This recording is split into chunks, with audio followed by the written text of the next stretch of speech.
출애굽기 3장 11절에서 12절 말씀 제가 봉독해 드릴게요. 모세가 하나님께 아뢰되 내가 누구이기에 바로에게 가며 이스라엘 자손을 애굽에서 인도하여 내리까 하나님이 이르시되 내가 반드시 너와 함께 있으리라. 네가 그 백성을 애굽에서 인도하여 낸 후에 너희가 이 산에서 하나님을 섬기리니 이것이 내가 너를 보낸 증거니라. 아멘. 오늘 변치 않는 약속 임마누엘, 변치 않는 약속 임마누엘이라는 제목으로 하나님 말씀 나누도록 하겠습니다. 우리는 코로나19라는 이 어려운 시기를 지나면서 특별히 교회력으로는 사순절 기간을 지나고 있어요. 사순절 기간이 뭐예요? 예수님이 십자가 지시기 전 고난당하시는 기간을 이야기를 해요. 여러분, 우리의 죄됨과 우리의 연약함을 인해서 우리 주님이 고통당하시잖아요. 우리 허물 때문에 그분이 맞으시고, 그죠? 고통당하시잖아요. 이 시기에 우리가 얼마나 죄인이라는 것을 뼈저리게 깨닫게 하세요, 하나님이. 그리고 우리가 얼마나 우리 가능성 없고 연약한 인생들이었는지, 교회 또한 하나님 은혜가 아니면 정말 설 수 없는 그런 공동체라는 사실을 하나님이 알게 하시죠. 그러니까 우리는 하나님 빠지면 아무것도 아닌 사람들이에요. 그렇다는 거예요. 여러분, 이 시국에 회중 집회를 고집하는 일부 교회들을 보고 사람들은 신천지와 너희가 다를 바가 뭐냐, 뉴스에서 연일 그런 것들을 집중 조명하고 얘기하고 있죠. 물론 억울한 측면도 있어요. 우리가 신천지랑 같습니까? 당연히 다르죠. 그럼에도 불구하고 일부 그런 어떤 교회들의 행태는 우리가 보기에도 참 지나치다 싶을 정도로, 그렇죠? 그런 모습들이 없지 않아 있단 말이죠. 그러니까 세상 사람들이 조롱하고 그들이 우리를 신천지처럼 이단 취급하는 것들이 일면 이해도 돼요. 내가 만약에 불신자라면 그런 생각도 가질 수 있겠다는 생각을 해요. 이럴 때 우리가 정말 할 말 없는 어떤 이 시기를 지나면서 하나님 앞에 정말 하나님 은혜를 구할 때라는 생각을 해요. 우리가 뭐 어떻게 해명한들 교회가 신천지랑 이렇게 다릅니다 한들 지금 사람들이 들어주겠어요? 그쵸? 이런 시기에 우리가 뭘 의지해야 될까요? 오직 하나님께서 이 시기에 교회를 정결케 하시고 세상 사람들의 인식 또한 하나님께서 바꾸시는 거거든요. 아시겠어요? 물론 우리가 손과 발이 되어야 하지만 어찌되었든 가장 중요한 것은 교회는 하나님을 의지해야 할 시기라는 거예요. 꼭 모여서 기도할 필요는 없죠. 지금 모이지 말라는데 모여서 기도할 필요 있는 게 아니라 여러분 각자 삶의 자리에서 하나님을 바라며 힘을 다해서 하나님께 기도해야 될 때라는 생각을 하게 돼요. 저도 그렇고. 여러분, 우리 중 많은 이들이 스스로를 돌아보면서 우리가 하나님이래 무슨 어떤 가치가 있겠어요? 하나님이 만약에 어떤 일을 당신이 하시겠다고 계획하시고 이 일을 하신다면 가장 적합한 사람들을, 가장 뛰어난 당신의 창조물들을 부르셔서 사용할 수 있어요, 없어요? 그러실 수 있는 분이신데 왜 하나님은 항상 교회를 바라보면서 연약한 자들과 어떤 지혜 없는 자들과 힘없는 자들을 들어서 당신의 역사를 이루실까? 이게 늘 궁금하단 말이죠. 그죠? 그러니까 우리가 스스로를 돌아보면서 우리 같은 사람들을 굳이 안 쓰셔도 될 텐데 오히려 방해만 될 것 같은 우리 같은 사람들을 하나님은 쓰신단 말이에요.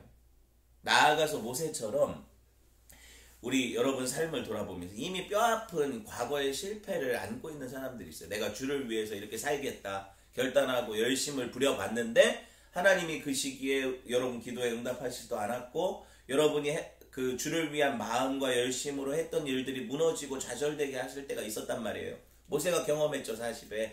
그쵸? 그런 실패를 경험하면 어떻게 해요? 사람이 믿음도 많이 사라지고 의기소침해지고 정말 나 같은 사람이 뭘 할 수 있을까?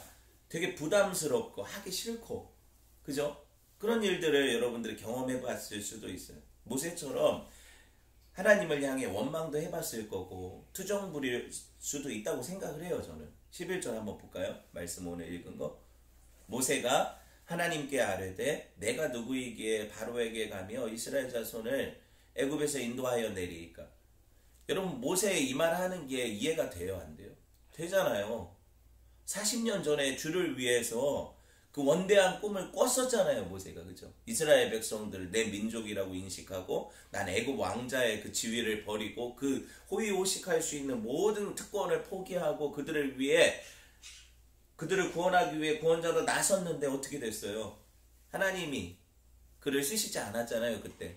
그죠? 그때 하나님은 어디서 무엇을 하셨냐? 모세의 원망이 이런 거 아니에요. 이제 다 늙어가지고 다 꿈도 희망도 사라지고 내가 뭘 할 수 있겠냐 이렇게 생각하고 있는데 찾아오셔서 이제 바로에게 가래. 왜 그때는 내가 갈 수 있다고 생각했을 때는 안 보내시다가 지금 이제 죽을 날만 기다리는 노인, 양똥이나 치우면서 들에서 양치는 40년을 그렇게 허송세월했던, 내가 생각할 때 그런 시기에 찾아오셔서 모세에게 가라고 이렇게 헛바람을 집어넣으시냐고요. 우리가 생각하는 때와 하나님의 때가 너무 다르죠. 그죠? 모세의 원망도 이해가 돼요. 정말 젊고 능력이 있을 때는 다 할 수 있을 것 같잖아요, 우리가. 근데 우리도 나이를 먹어가면서 느끼는 게 뭐냐면, 이전에 가졌던 어떤 생각들, 내가 할 수 있다고 했던 것들, 또 내가 가능성 있다고 생각했던 것들이 점점 더 좁아지고 사라지는 것을 느끼거든요, 이 나이에도. 근데 모세는 하물며 80인데 어떤 생각을 했겠냐고요. 그죠? 그 시기에도 못했던 일을 이제 가서 하라는 겁니까? 이거 아니에요. 가기 싫다고요. 하나님, 난 못 가겠다고요. 지금 왜 차라리 다른 사람을 불러 쓰세요. 왜 지금 나를 찾아오셔서 그냥 이렇게 살고 싶은데. 네, 모세의 상한 마음이 느껴져요. 제가 이렇게 말씀을 드리니까.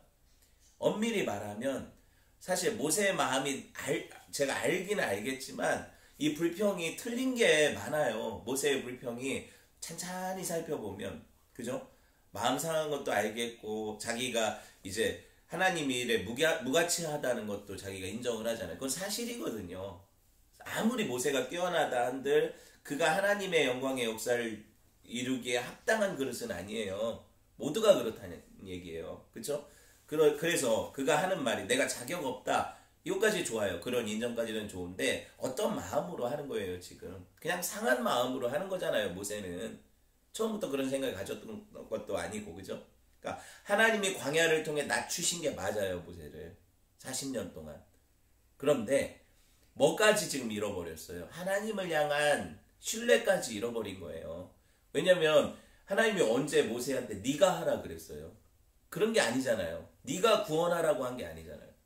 내가 함께 하겠다고 하시잖아요. 내가 구원하겠다고 하시잖아요, 하나님이. 그죠? 근데 하나님의 약속마저도 자기의 어떤 무가치함을 경험하고 나서는 하나님의 약속도 별로 무가치하게 여기는 거예요. 그건 아니거든요, 또. 맞죠?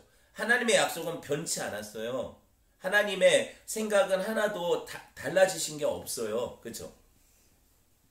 모세만 지금 이렇게 어떻게 보면은 그 약속까지도 불신하는 모습으로 나락으로 떨어져 있죠. 근데 이해도 돼요. 사람이 이렇게 된다니까요. 그죠? 사람은 이렇게 되는데 하나님은 그런 사람의 마음도 보듬고 어루만지셔서 일으켜 쓰시는 분이세요. 그러니까 우리 하나님이 위대하시죠. 모세에게 이미 주어진 약속이 뭐였어요? 출애굽기 3장 9절 10절 바로 오늘 읽은 말씀 전에 보세요. 뭐라고 약속해요? 이제 가라. 읽어보세요. 이스라엘 자손의 부르짖음이 내게 달하고 애굽 사람이 그들을 괴롭히는 학대도 내가 보았으니 이제 내가 너를 바로에게 보내어 너에게 내 백성 이스라엘 자손을 애굽에서 인도하여 내게 하리라. 하나님 약속 주셨죠, 모세에게. 이제 가라. 내가 너와 함께해서 그들을 어떻게 하겠다? 바로의 손에서 구원해서 애굽에서 인도하여 내겠다 하시잖아요. 그렇죠? 내가 너를 쓰겠다 하시잖아요. 그러면은 하나님이 전권대사로 모세를 부르셨잖아요. 그리고 바로에게 보내신대잖아요. 그런데 이 약속을 모세가 지금 신뢰해요? 안 해요? 안 하잖아요. 자기 처지를 바라보면서. 그러니까 우리가 생각해 볼 때 대부분 우리는 하나님의 부르심 앞에 나를 생각해요. 내가 뭐 이걸 가능하겠어 하겠어 막 이렇게. 그죠? 근데 언제 우리에게 하나님이 우리 능력으로 이 일을 하라고 하시냐고요. 교회가 착각하는 게 그런 거거든요. 우리가 이 시기에 우리 능력으로 사회적 인식을 변화시키겠다. 아시겠어요? 우리가 세상을 향해 우리의 어떤 그런 정결한 모습, 윤리적, 도덕적인 어떤 모습을 보이겠다. 우리 생각이거든요. 근데 하나님이 하시겠대잖아요. 그죠? 그러니까 믿음을 가져야 돼요. 우리는 이 시기에도 우리의 노력으로 이런 것들이 변화되는 것이 아니라 하나님이 함께 하시면 이런 것들이 가능하다는 얘기죠. 그죠? 참 성도들은 자기 정과 욕을 십자가에 못 박는 거예요. 그거는 무슨 뭐 욕심과 탐심과 이런 것도 정과 욕이 맞지만 이런 것도 정과 욕이에요. 우리가 생각하지 않은 뭐 우리의 어떤 그 명예를 회복하겠다. 우리가 참 윤리적이고 도덕적인 종교라는 걸 보여주겠다. 이것도 정과 욕이라는 거예요. 무슨 말인지 아시겠어요? 어떤 우리의 이상적인 형태를 만들어 놓고 그것을 위해서 명예를 가지고 아니면 어떤 드러내는 모습을 통해서 인정받기를 원하는 이게 정과 욕이라는 거예요. 이것조차도 하나님 앞에 못 박아야 돼요. 그럼 이 시기에 우리가 하나님을 의지한다는 건 뭐예요? 그분의 약속을 믿는 거예요. 그게 분의 약속이 뭐예요? 하나님의 교회를 내가 구원하겠다. 맞잖아요. 하나님의 교회는 내가 간섭해서 내가 구원하겠다. 세상 가운데에서 그 바벨론, 이 애국 가운데서 하나님이 불러내시겠다는 거죠. 이걸 기억해야 된다는 거예요. 성도는 하나님의 약속 믿는 자들이 이제 자기 능력 믿는 자들이 아니라고요. 그죠? 낭망하여 주저앉아 있을 때가 아니에요. 하나님을 의지해야죠. 하나님을 의지해야 돼요. 더 기도해야 돼요. 자비하신 하나님이 우리에게 사명 주시면서 약속을 같이 항상 주셔요. 그거 아세요? 사명을 주시죠. 하나님 부르셔서 너 나를 위해 가라 그러시잖아요. 이게 사명 주시는 거거든요. 그런데 무슨 약속을 주세요? 너 혼자 가라가 아니라 내가 너와 함께 하겠다 하시잖아요. 임마누엘의 약속을 주신다고요. 우리가 두렵지 않은 이유가 그거예요. 임마누엘의 약속을 주시기 때문에 모세는 혼자 바로 앞에 서는 게 아니라고요. 그죠? 혼자 이스라엘 백성을 40년간 광야로 이끌어가는 게 아니라고요. 하나님이 구름 기둥과 불 기둥으로 함께 하시죠. 그죠? 하나님의 약속 주시고 하나님이 이루시죠. 바로를 치시는 건 하나님이시지 모세가 아니에요. 10가지 재앙 누가 내리신 거예요? 메뚜기가 내린 거예요? 하나님이 내리시는 거잖아요. 그렇죠? 여러분 보세요. 그러니까 하나님을 의지하면 하나님께서 이 약속을 이루세요. 모세가 붙잡아야 될 건 내가 지금은 왕년 같지 않고 이런 게 아니라 자기 능력이 아니라 하나님을 신뢰하는 믿음이에요. 그 약속 믿는 거예요. 12절 봅시다. 하나님이 뭐라고 약속 주셨어요? 하나님이 이르시되 내가 반드시 너와 함께 있으리라. 네가 그 백성을 애굽에서 인도하여 낸 후에 너희가 이 산에서 하나님을 섬기리니 이것이 내가 너를 보낸 증거니라. 모세한테 얼마나 확실한 약속을 주세요. 지금 호렙산 그 떨기나무 불꽃에서 하나님을 만났어요. 발에 신을 벗었어요. 모세가 하나님 앞에 부름받아서 보냄받는 그런 형국인데 하나님 약속은 뭐예요? 네가 지금 여기 서서 그 불꽃을 보았던 이 산으로 내가 백성들을 이끌어서 여기서 예배하게 하겠다. 약속 주시잖아요. 그러니까 너는 그때 알 거야. 뭐? 내가 너를 보냈다는 그 증거를. 왜? 하나님이 약속 주셔서 실제로 그 시내산에 이스라엘 백성들을 세우실 거니까. 예배하게 하실 거니까. 모세는 그때 깨닫게 되겠죠. 그 하나님이 뭐라고 했어요? 내가 반드시 너와 함께 있으리라. 반드시 너와 함께 있으리라. 성경에서 이 약속이 얼마나 무한반복되는지 아세요? 성경에서는 하나님이 늘 우리한테 너 혼자 아니야. 내가 너희와 함께 할 거야. 이 약속을 얼마나 많이 주시는지 아세요? 구약을 보면 아브라함이 받았어요. 내가 너와 함께 하겠다. 두려워 말고 본토 친척 아비집을 떠나 가라. 그죠? 하나님의 약속을 받은 사람들이 이삭이고 야곱이에요. 요셉이에요. 요셉에게 늘 하나님이 함께 계셨다고 하잖아요. 그죠? 그리고 여러분 보세요.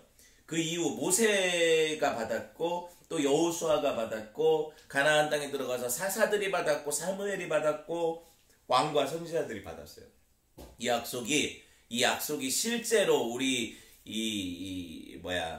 역사 가운데 딱 눈으로 보여진 사건이 뭐예요? 하나님이 우리와 함께 하시겠다라는 이 약속이 우리 실제 역사 가운데 눈으로 보여진 사건이 뭐예요? 맞춰보세요. 하나님이 오셨잖아요. 임마누엘, 예수님이 오셔서 이 땅에 사셨잖아요. 역사 가운데 실제로 하나님이 우리와 함께 하신다는 약속을 눈으로 보여주셨잖아요. 그죠? 눈으로 보여주셨잖아요. 그죠? 이게 성육신이라는 거예요. 임마누엘, 함께 하겠다. 마태복음 1장 23절에 그러잖아요. 보라 처녀가 잉태하여 아들을 낳을 것이요 그의 이름을 뭐라 하리라? 임마누엘이라 하리라. 이를 번역하면 하나님이 우리와 함께 계시다 함이라. God with us. 그죠? God with us라는 거예요. 하나님이 우리와 함께 계시다. 예수님이 친히 말씀하시죠. 내가 분부한 모든 것, 너희에게 분부한 모든 것을 가르쳐 지키게 하라. 볼지어다 내가 세상 끝날까지 너희와 항상 뭐 하겠다? 함께 있으리라. 그쵸? 예수님도 똑같은 약속으로. 근데 예수님은 지금 십자가상에서 죽으시고 부활하시고 승천하시는 장면 가운데 이 말을 하거든요. 하늘로 올라가시는 분이 내가 너희와 세상 끝날까지 함께 하겠다는 약속을 주시면 어떻게 해요? 가시면서 그럼 이 약속이 어떻게 이루어질까요? 예수님이 가시고 누가 오세요? 성령님이 오시죠. 그러니까 이 약속이 이루어졌어요? 안 이루어졌어요? 이루어졌다는 거죠. 여러분 안에 그리스도의 영이 거하시지 않습니까? 그래서 우리가 걸어다니는 뭐예요? 성전인 거죠. 교회 예배당이 성전이 아니에요. 그러니까 꼭 거기서 모여서 예배할 이유는 없다는 얘기를 하는 거예요. 정말 중요한 건 두세 사람이 내 이름으로 모인 곳에는 나도 그들 중에 있느니라. 이게 교회 예배인 거죠. 아시겠어요? 이걸 알아야 돼요. 오늘 본문에 모세에게 주어진 또 다른 약속이 하나 있어요. 임마누엘 약속과 함께 주어진 약속. 방금 봤던 뭐예요? 이 산으로 하나님이 구원에 이끌어 주셔서 여기서 하나님을 예배하게 하겠다. 너희가 여기서 하나님을 섬기리니 이것이 내가 너를 보낸 증거다 그러잖아요. 12절에.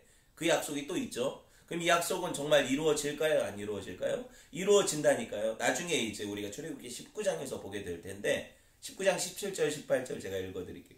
모세가 하나님을 맞으려고 백성을 거느리고 진에서 나오매 그들이 산 기슭에 섰는데 시내산의 연기가 자욱하니 여호와께서 불 가운데서 거기 강림하십니다. 그럼 어디 산 기슭이에요? 시내산 기슭. 시내산은 무슨 산?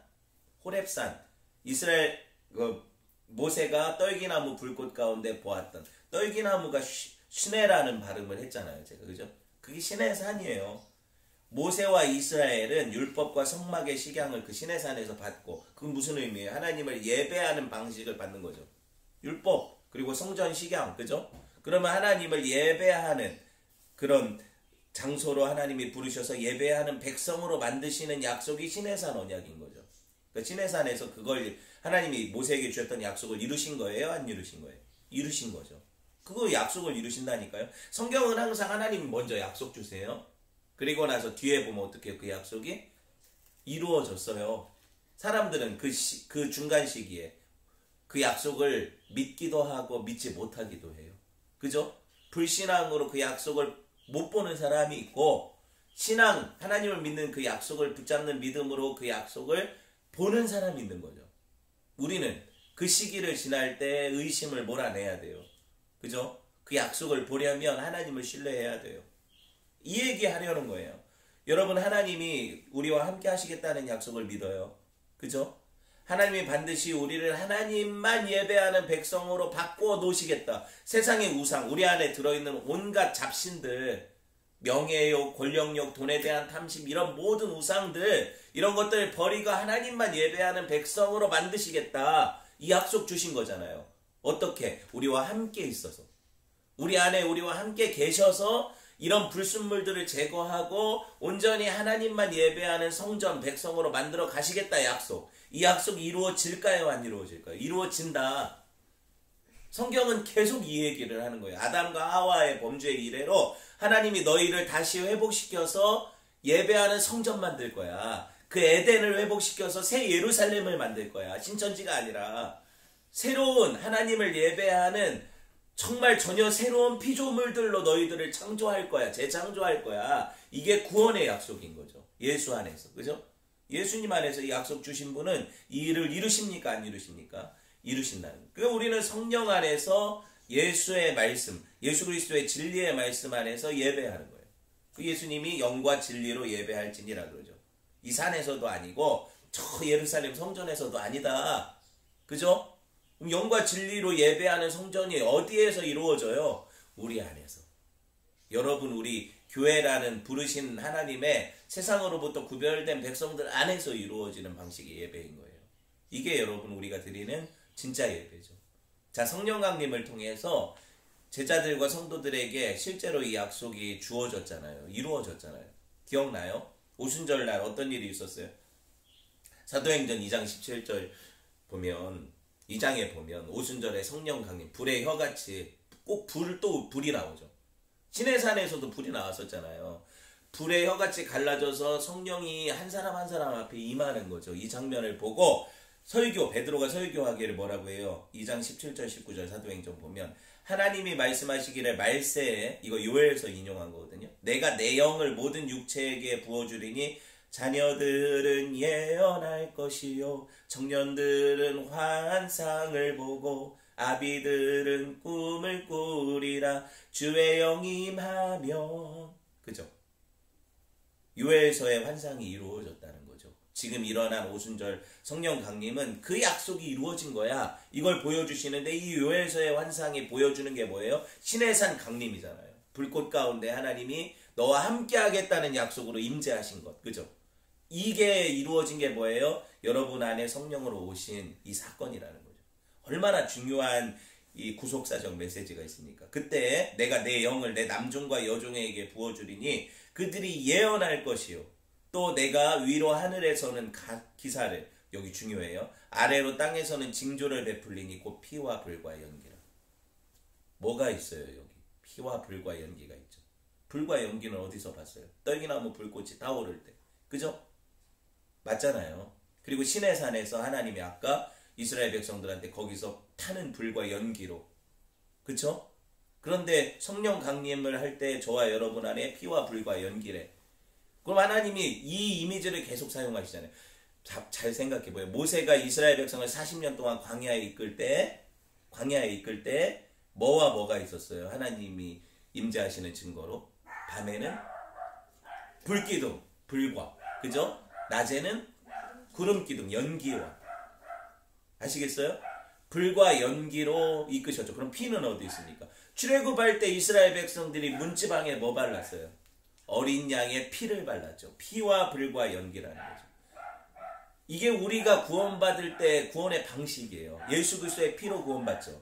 계속 제가 설교하는 게 그 내용이잖아요. 예수 그리스도의 피로 구원받은 하나님의 백성은 하나님의 인도를 따라 사는 거예요. 불기둥과 구름기둥의 인도를 따라. 맞죠? 그게 우리 인생이라는 거죠. 그러니까 구원은 시작이 피로 시작이 돼서 구름기둥과 불기둥의 인도함을 받아 40년 광야, 그러니까 인생길을 걸어가는 게 구원이에요. 그죠? 그리고 반드시 어디로 들어가요? 가나안 약속의 땅에 들어가게 되겠죠. 그 약속을 우리가 받았다는 거예요.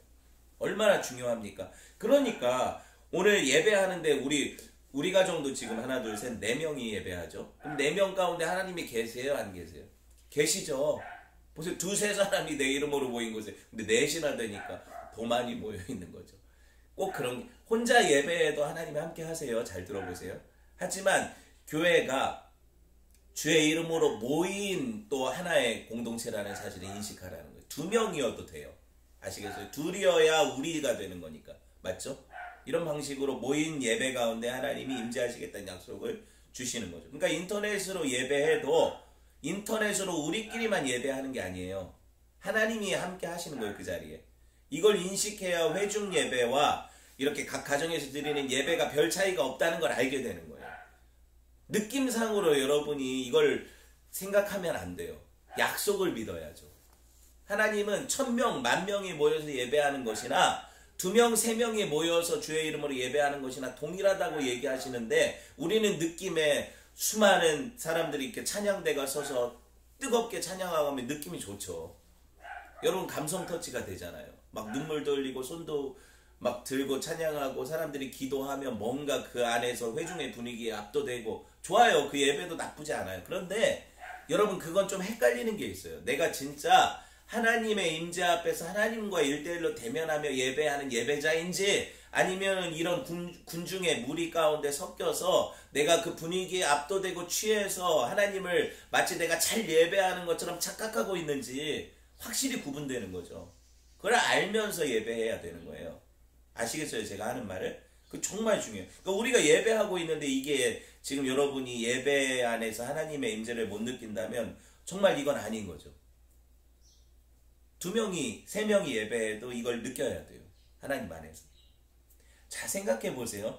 얼마나 신기하냐면 과학기술이 발달해서 지금 제가 세종시 전이면에서 이게 지금 유튜브로 지금 우리는 하지만 만약에 라이브 스트리밍 같은 방식으로 예배한다면 이 인터액션이 가능하잖아요. 제가 설교하다가 저쪽에서 성도님이 질문할 수도 있고 이런 방식으로 소통이 가능하잖아요. 유튜브 같은 거 보면. 그쵸? 신기하지 않아요? 서울에 수원에 뭐 안양이 이렇게 떨어져 있는 성도들하고 그렇게 실시간으로 그 먼 거리에서 원격으로 교통할 수 있다는 게 이게 예배의 어떤 하나의 상징성을 부여하지 않아요? 무슨 말이냐면 우리는 인간이 만들어놓은 과학기술 문명의 혜택을 이렇게 누리면서 시공간을 초월해서 함께하는 시간을 만들 수 있는 거죠. 지금 같이 있는 것과 같은 방식으로 예배할 수 있는 거죠. 하나님을 한번 생각해 보세요. 우리가 전능하다고 믿는 그분을 향해서 우리가 하나님이 임재하시는 예배를 상정할 때 인터넷 선으로도 우리가 같이 모일 수 있다면 하나님 그분이 우리 가운데 계시다는 사실을 왜 못 믿는 거예요? 무슨 말인지 아시겠어요? 지금 제가 얘기하는 이 얘기가 인터넷 그 통신을 통해 무선 어떤 패킷을 통해서 가서 사람들이 듣고 있잖아요. 실시간으로. 그렇게 하는 게 방송이잖아요. 라이브 스트림 방송은. 그렇게 하고 있다면 우리가 기도하고 하나님 앞에 부르짖는 기도가 이 시공을 초월해서 하나님께 상달이 된다는 걸 왜 못 믿는 거예요? 그리고 그분이 들으시고 응답을 주실 수 있다는 사실을 왜 못 믿는 거예요? 이제 믿어지는 거예요? 우리가 신뢰하는 과학기술만 또 못한 분이 하나님이세요?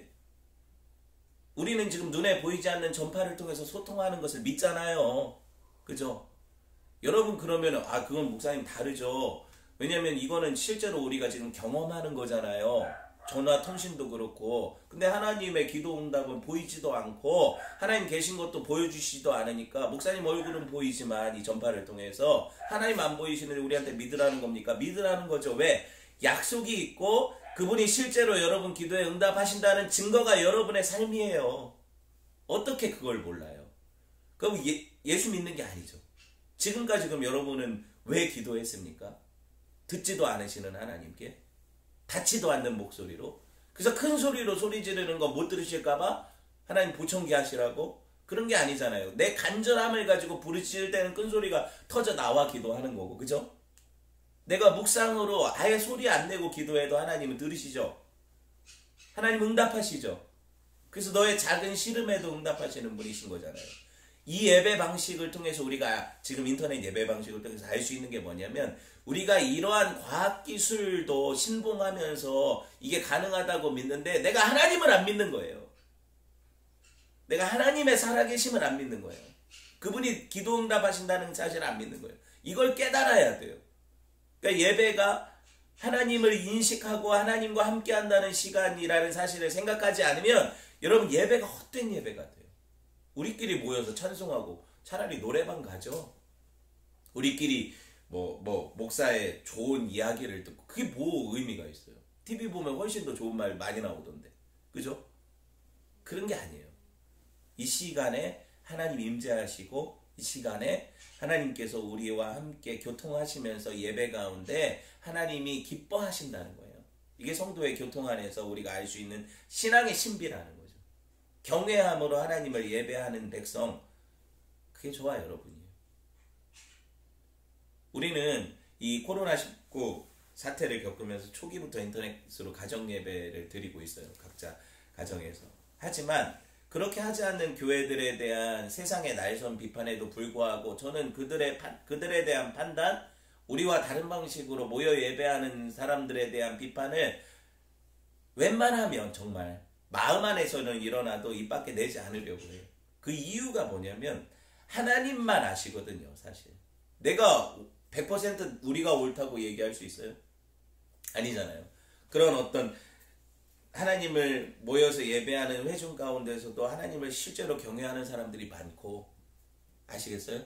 그리고 그들이 방역 대책을 지켜가면서 예배하는 교회들이 훨씬 더 많고, 그죠? 2m 떨어지고 마스크 쓰고 소독하고 세척하고 해서 얼마나 주의하면서 예배합니까? 세상 사람들은 다른 데서 사람들이 막 식당에서 왁자지껄 모이고 카페에서 모이고 클럽에서 모이고 직장에서 모이는 건 하나도 신경 안 쓰고 그거에 대해서 뭐라고 하지 않지만 교회 모임은 그렇게 뭐라고 하잖아요. 그렇죠? 그거에 대해서 여러분 억울해야 돼요. 그리고 그런 것에 반하는 어떤 그 하나님을 향한 열정을 가지고 예배하는 교회들을 다 헌금 때문이라 매도하는 그죠? 그런 것들에 대해서 여러분 분개해야 돼요. 아니잖아요, 사실. 우리도 아니고 그들도 아니에요. 저는 알거든요.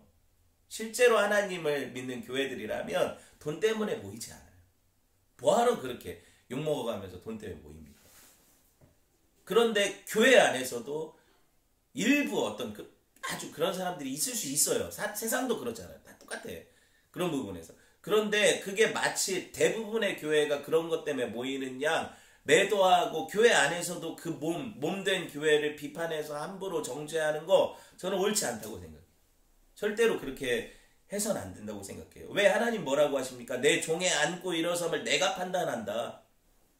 네가 누군데 내 종을 함부로 판단하냐? 그러시거든요. 그러니까 하나님의 종된 교회, 하나님의 몸된 교회에 판단자는 우리가 아니에요. 하나님이시죠. 중심을 감찰하시는 하나님. 저는 그럼에도 불구하고 우리가 이렇게 예배하는 것이 우리의 판단 안에서는 이게 하나님 앞에 더 맞는 제사라는 판단이 있어서 그래요. 예배라는 판단이 있어서 그렇다는 거예요. 그렇지만 그렇지 않은 교회들도 잘못됐다고 얘기하고 싶지 않다는 거죠.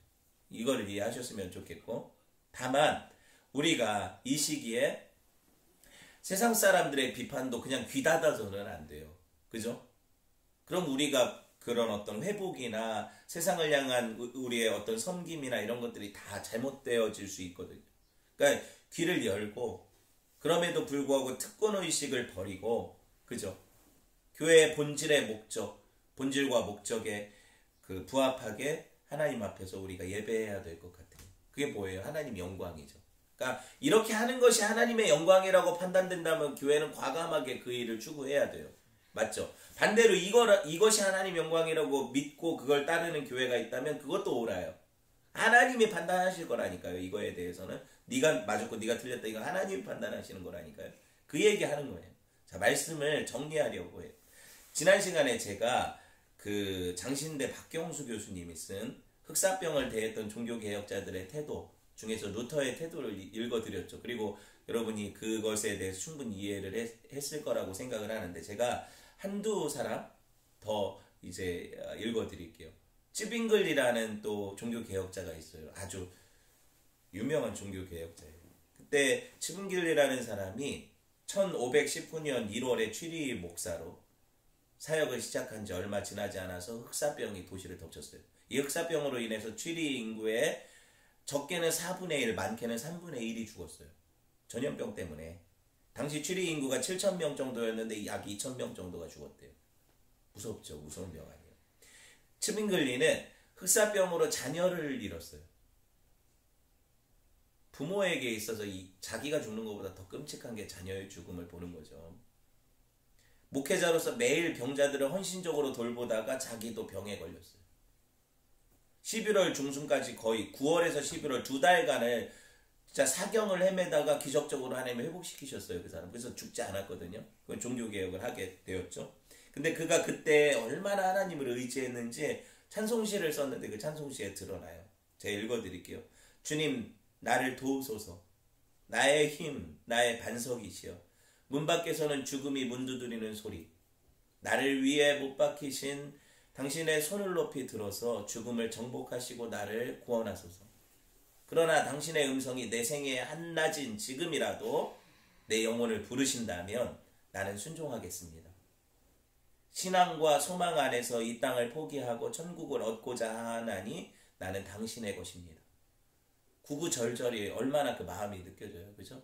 죽어가면서 하나님 은혜로 회복됐다고 했잖아요. 찌든 걸리는. 그리고 그 경험을 통해서 죽다 살아난 사람이 뭘 못하겠어요. 그래서 생명 걸고 이 종교개혁에 앞장섰던 사람이에요. 1520년에 로마 교황청에서 주는 성직자들한테 주는 녹이 있어요. 그 월급 같은 거. 그걸 거부를 하고 온전히 개혁자의 정신으로 돌아서서 하나님을 섬기기로 결단하고 성경을 연구했던 사람이에요. 이 츠빙글리라는 사람. 칼빈은 너무 유명하죠. 칼빈은 사실 개혁주의에 어떻게 보면 토대를 닦은 사람 아니에요. 네, 칼빈이 어렸을 적에 흑사병으로 어머니를 여였던 것 같아요. 돌아가셨는데 그 당시 흑사병이 창궐했었으니까 엄마도 뭐 우리처럼 지금 정밀 검침하는 기계가 없었으니까 그렇게 죽었을 거로 추정이 된다는 거예요. 청소년 시절에 그럼 얼마나 힘들었겠어요. 엄마 없이. 그죠? 법학을 공부했었는데 파리의 학교에서 수학을 하고 또 그 고향 누아용에 들이닥친 흑사병을 피해서 간 거예요. 그게 흑사병이 있으니까 파리로 가가지고 공부를 했다는 얘기죠. 유학을 가서. 칼뱅은 프랑스에서 교육을 받은 후에 1536년 스위스 제네바의 교회 개혁자로 부름받았지만 1538년 제네바로부터 쫓겨나 스트라브루스로 갔습니다. 그곳에 있을 동안에 칼뱅은 흑사병에 걸린 환자들을 방문하기도 했습니다. 목회자의 의무니까. 아마 우리 성도들 중에 그런 일이 있다면, 확진자가 있다면 저는 그 성도를 뭐 방문할 수 있겠죠. 목회자로서. 근데 뭐 이런 것들을 했다는 거예요. 칼뱅이. 칼뱅이 다시 제네바의 목회자로 돌아온 이듬해인 1542년 제네바의 흑사병에 발병했습니다. 왔더니 그 도시에 흑사병이 발병을 했어요. 흑사병이 너무도 치명적이었기에 병자들을 선뜻 자원해서 돌볼 목회자가 없었습니다. 그때 피에르 블랑세 목사가 흑사병 환자들을 돌보겠다고 자원해서 나갔습니다. 사실 이때 칼뱅도 환자들을 돌보겠다고 자원했지만 제네바 시의회가 이 종교개혁을 담당하는 칼뱅은 그 일에 지원할 수 없다고 막아서 못 가게 됐어요. 지원했는데. 그런 사람들도 있죠.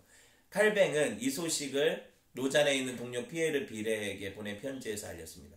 흑사병이 여기서도 격렬한 기세로 시작되었고 감염된 사람들 가운데 단지 몇 사람만 목숨을 건질 수 있었습니다. 우리 동료 가운데 피에르 블랑쉐가 이들을 돌보겠다고 자원하였고 모두는 잠자코 이를 받아들였습니다. 만일 그에게 무슨 일이라도 생긴다면 내가 그 위험을 감수해야 할지 모른다는 생각에 두렵습니다. 두려움이 있었다는 거예요. 안 무서워서 가는 게 아니라 당신도 알다시피 우리 각자가 서로에게 빚을 지고 있는 사람들로서 우리의 목회 사역에 있어서 무언가 필요할 때 그 누구보다 우리가 빠져서는 안 되기 때문입니다. 이렇게 글을 썼어요. 두렵지만 내가 가야 된다면 가겠습니다. 이런 뜻이겠죠. 그렇죠? 목회자가 목회 사역을 감당하는 동안에 감염의 두려움 때문에 또 도움을 절실하게 필요로 하는 곳에서 자신의 의무를 이행하지 못한다면 그것은 전혀 핑계가 될 수 없습니다. 라고 얘기했던 사람이 칼빈이에요. 무슨 말을 제가 하고 싶은 거냐면 지금 그러니까 사람들한테 감염이 되든 안 되든 만나러 다녀라 뭐 이런 얘기를 하는 게 아니에요. 이 사람들이. 그럼 어떤 말입니까? 주의 손과 발되어 하나님 당신이 그곳에 내가 있어야 된다고 결정하시고 보내신다면 가겠다는 얘기죠. 그런데 지금 너를 거기 보내지 않고 너는 이런 일에 쓸 거야. 그러니까 거기 멈춰서 있어. 거기에는 다른 사람을 보낼 거야 라고 하신다면 안 가는 것도 하나님 뜻이니까 받아들여야 되는 게 또 목회자고 성도들이에요. 이걸 분명히 하자는 거예요. 그죠? 그러니까 가장 중요한 건 뭐예요? 하나님의 뜻인지 아닌지를 분별하고 그것이 하나님께 영광이 되는지 안 되는지를 분별하고 그래서 활동하는 사람들이 저와 여러분들인 거죠. 그렇게 이 시기에 하나님을 의지했으면 좋겠어요. 말씀을 맺겠다고 했는데 제가 왜 이 귀한 시간에 이런 어떤 종교개혁자들의 그들의 흑사병을 대하는 태도에 대한 글을 인용을 했을까요? 제가 많은 부분 동의하기 때문에 그래요. 지난 시간에 얘기했던 루터의 의견에도 동의를 하고 오늘 얘기한 츠핑글이나 칼빈의 모습도 당연히 하나님 앞에서 우리 자세라고 생각하기 때문에 그러면 이게 카테고리가 넘나드는 게 있죠. 그럼에도 불구하고 우리가 할 수 있는 게 뭐예요? 우리가 겸손하게 하나님 나는 그 일에 적합하지 않지만 하나님 당신의 약속이 있고 당신이 가라신다면 나 같은 사람이라도 쓰신다면 가겠습니다. 멈추라면 멈추겠습니다. 이게 교회라는 거예요. 그리고 그 일의 약속으로 주어진 게 뭐예요? 내가 너와 함께 가겠다. 임마누엘. 그 약속 믿는 저와 여러분 됐으면 좋겠습니다. 그런 은혜가 우리 교회에 넘치시기를 주님의 이름으로 축원을 드립니다. 아멘.